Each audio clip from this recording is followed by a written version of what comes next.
పార్వతీదేవి కూడా శంకరుడు ఒకటే, నీకు సంతానం కావాలంటే కప్పముట్టని గౌతము, పురుగు పుట్టని పుష్పము తీసుకొచ్చి నా పాదాల సేవ చేసినట్టయితే నీకు సంతానం ఇస్తా అన్నాడట శివుడు.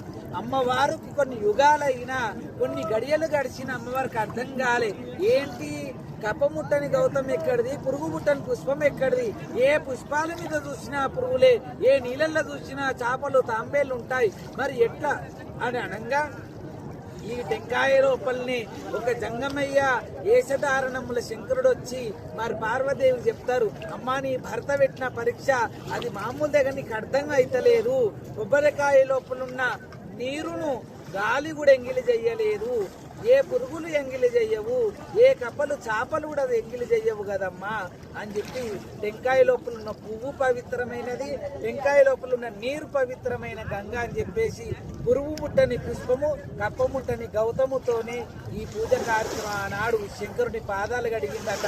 7 కొబ్బరికాయలు కొట్టి పార్వతమ్మ శివుని పాదాలు కడిగినంత మాత్రాన్ని సంతానం ఇచ్చిండు అమ్మవారికి సాక్షాత్తు శంకరుడు. కాబట్టి ఆ యొక్క శివలింగాలకు అభిషేకాలు చేయలేము, పంచామృత అభిషేకాలు చేయలేము, ఏమీ కూడా మరి నీళ్ళ ధార కూడా పోయలేము. కాబట్టి టెంకాయ లోపల ఉన్న నీరు ఆ యొక్క శివలింగాల మీద వేయడం వల్ల అభిషేక కార్యక్రమం జరిగినట్టే.